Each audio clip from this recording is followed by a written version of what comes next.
बिस्मिल्लाहिर्रहमानिर्रहीम। Dear students, आज हम लोग करने वाले हैं एटमॉस्फेयर को।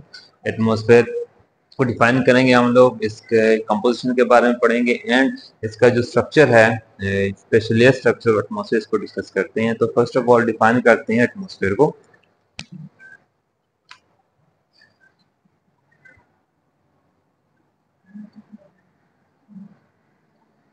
What is an atmosphere? Atmosphere is a gases layer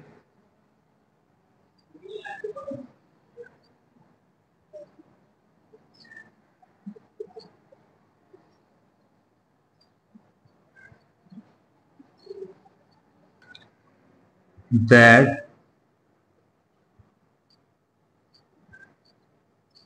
surrounds the earth. Atmosphere is a gases layer that surrounds the earth, means हमारी जो अर्थ है इसके चारों तरफ gas molecules, dust particle, aerosols envelope की तरह फैले हुए हैं, इसको कवर किया हुआ है। तो इस मिक्सचर ऑफ गैसेस को हम एटमॉस्फेयर कहते हैं। एक और डेफिनेशन कर लेते हैं इसकी। A thin layer of gases that adheres to the earth surface। ठीक है, तो हमारे पास सी की डेफिनेशन आती है, एक बहुत थिन लेयर है हमारे पास गैसेस की, जो कि हमारी सरफेस जो अर्थ के साथ एडहेयर्स हुई है। आप ये कह सकते हैं कि due to the gravitation pull of the earth, ये गैस मॉलिक्यूल्स इससे अट्रैक्ट किए हुए हैं अर्थ के साथ। ठीक है, तो अगर हम इसकी बात करें इसकी एक्सपेंशन की, कि हमारी एटमॉस्फेयर की एक्सपेंशन कितनी है, तो रफली अब ये कह सकते हैं from surface of earth onward 60,000 kilometre तक है हमारे पास इस expansion. But majority of the atmosphere का जो पोर्शन है वो लाई करता है with in 20 kilometre above the surface of the earth। 20 kilometre, you can say that 80% of the atmosphere जो है वो हमारा 20 किलोमीटर तक एग्जिस्ट करता है।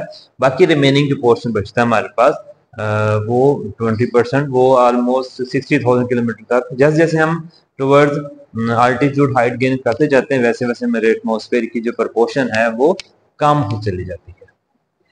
तो डेफिनेशन के बाद हम बात करते हैं कंपोजिशन की।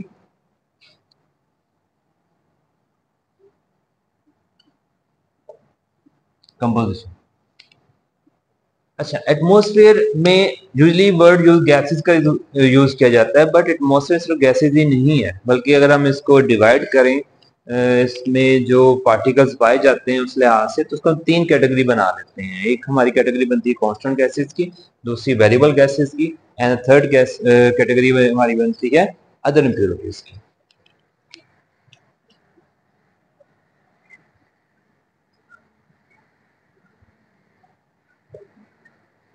gases,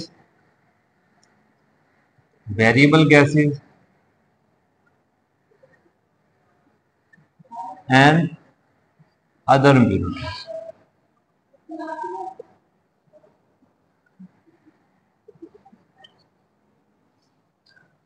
कांस्टेंट गैसेस वो गैसेस होंगी एटमॉस्फेयर में जिनकी जो प्रपोर्शन है through out the globe same रहती है। उनमें हमारे पास दो गैसेस आ जाती हैं। First one is nitrogen and the second one is oxygen. Proportion की बात की जाए तो ऑलमोस्ट 78% हमारे पास नाइट्रोजन है एटमॉस्फेयर के अंदर, और रफली 20.9 एंड ऑल 21% हमारे पास प्रपोर्शन है ऑक्सीजन। मीन ये दो गैसेज हैं जो कि एटमॉस्फेयर में बहुत ज्यादा मिकदार में पाई जाती हैं, और इनकी प्रपोर्शन भी ऑलमोस्ट यूनिफॉर्म रहती है। मतलब थ्रू आउट द ग्लोब आप कह सकते हैं कि इनका जो हिस्सा है एटमॉस्फेयर के अंदर वो सेम रहता है। अब यहाँ क्वेश्चन करेंगे सर इनका रोल क्या होगा नाइट्रोजन और ऑक्सीजन का। तो नाइट्रोजन बेसिकली हमारे पास जितने भी हमारे पास नाइट्रेट्स की फॉर्म में फर्टिलाइजर पाई जाती हैं, या आप कह लें कि सोइल की जो लाइफ होती है वो बेसिकली नाइट्रेट्स होती है। तो प्लांट ग्रोथ के अंदर इस गैस का बहुत इंपॉर्टेंट रोल है। सेकेंडली अगर हम ऑक्सीजन की बात करें तो ऑक्सीजन ऑब्वियसली हमारे लिए इनहेलिंग प्रोसेस में हमारी लाइफ गैस है। ये हम इसे इनहेल करते हैं, अपनी जो खाना है उसको बर्न करते हैं और एनर्जी रिस्टोर करते हैं। और एक अदर फैक्टर इस गैस का यूज ये होता है कि इसकी एब्सेंस में आग नहीं जलाई जा सकती। ठीक है, तो ये दो इंपॉर्टेंट रोल है हमारे पास ऑक्सीजन के। नेक्स्ट हम मूव करते हैं हमारी वेरिएबल गैसेस की तरफ। तो वेरिएबल गैसेस में काफी ज्यादा तादाद में गैसेस आ जाती हैं। हाँ, अगर हम दोनों को ऐड करें इन दोनों प्रोपोर्शंस को तो हमारे पास ये 99 बनता है, 99%। You can say that the 99% of the atmosphere is only consist of nitrogen and oxygen। Variable gases है हमारे पास, गैसेज आ जाती हैं उसमें आ जाता है हमारे पास कार्बन डाइऑक्साइड। मैं इसके फॉर्मूला लिखने की कोशिश करता हूँ। कार्बन डाइऑक्साइड आ जाती है। देन हमारे पास H2O वाटर आ जाता है हमारे पास, इन गैसेज फॉर्म में आ जाता है। देन हमारे पास हाइड्रोजन गैस आ जाती है। देन हीलियम गैस आ जाती है। ठीक है, देन हमारे पास क्रिप्टॉन गैस आ जाती है, नियोन गैस आ जाती है, आर्गन गैस आ जाती है। ठीक है, तो हमारे पास ये बहुत सी छोटी मामूली तादाद में या मामूली आप कह लें उसकी प्रोपोर्शन में ये गैसेस पाई जाती है। इनका ऑब्वियसली डिफरेंट रोल है। अगर हम बात करें कार्बन डाइऑक्साइड, हाँ एक और इम्पोर्टेंट गैस आ जाती है यहाँ पर, ओजोन गैस। जैसे हम कार्बन डाइऑक्साइड की बात करें तो कार्बन डाइऑक्साइड 0.003% एटमॉस्फेयर में पाई जाती है। तो बट इसका जो रोल क्या है, ये रोल बेसिकली ये हीट अब्जॉर्बेंट गैस होती है और इसकी जो एटमॉस्फेयर में जब ये ज्यादती हो जाती है तो हमारी ग्लोब का टेम्परेचर बढ़ना शुरू हो जाता है। इसी तरह इसके अलावा इस गैस का एक और रोल है कि ये जो प्लांट ग्रोथ है उसमें इस्तेमाल की होती है। मतलब जो फोटोसिंथेसिस का जो प्रोसेस होता है इन प्लांट्स में, उसमें ये कार्बन डाइऑक्साइड को यूटिलाइज करते हैं अपनी खुराक बनाने के लिए। देन हमारे पास H2O पानी की मिकदार की बात करें तो जितना भी मॉइस्चर है जो कि एवेपोरेशन के थ्रू फजा में शामिल हो जाता है वो हमारे पास H2O फॉर्म में मौजूद होता है। हाँ, इसकी प्रोपोर्शन डिफरेंट प्लेसेस डिफरेंट होती है। मीन जो वाटर बॉडीज होंगी वहां पर इनकी प्रोपोर्शन ज्यादा होगी, और जो हमारे पास लैंड एरियाज होंगे, ड्राई प्लेसेस होंगे, वहां पर इसकी प्रोपोर्शन कम होगी। ठीक है, लाइक इस हाइड्रोजन की बात कर लेते हैं तो हाइड्रोजन हमारे पास ज्यादा लाइट गैस है। तो लाइट गैस आमतौर पर एटमॉस्फेयर के अपर रीजन में पाई जाती है। हीलियम भी एक लाइट गैस है। तो ये हमारे पास कुछ ऐसी गैसें जो कि वेरिएबल प्रोपोर्शन में हमारे पास एटमॉस्फेयर में पाई जाती है। थर्ड पे चलते हैं। थर्ड हमारे पास आ जाता है अदर इम्प्योरिटीज।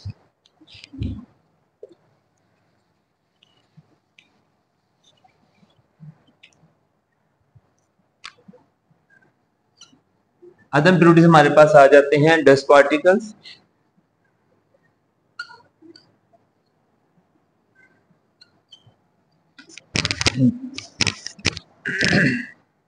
देन हमारे पास आ जाते हैं बैक्टीरियाज,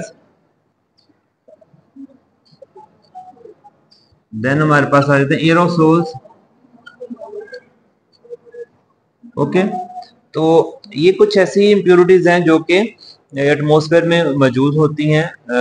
बहुत छोटे माइक्रोस्कोपिक ये ज़रात होते हैं जो कि यूजुअली हमें आम आंख से नजर नहीं आते हैं, बट इनका जो रोल है बड़ा इंपॉर्टेंट है। ये जो डस्ट पार्टिकल्स हैं, डस्ट पार्टिकल्स या अदर इम्प्योरिटीज, ये रोल प्ले करती हैं इन क्लाउड फॉर्मेशन में।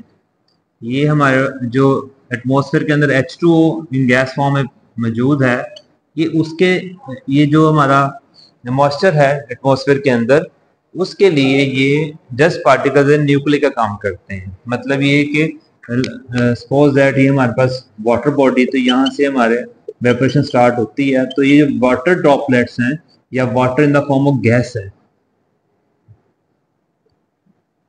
ये जो डस्ट पार्टिकल ऑलरेडी एटमॉस्फेयर में पाए जाते हैं, ये वाटर गैस फॉर्म में जो इसके साथ जाके अटैच हो जाते हैं। इसी तरह फर्दर जितने भी उनके पास मॉलिकुलर फॉर्म में हमारे पास वाटर होगा इन गैसेस फॉर्म में, वो इस डस्ट पार्टिकल का न्यूक्लियर एक्ट करते हुए क्लाउड की फॉर्मेशन ले लेगा।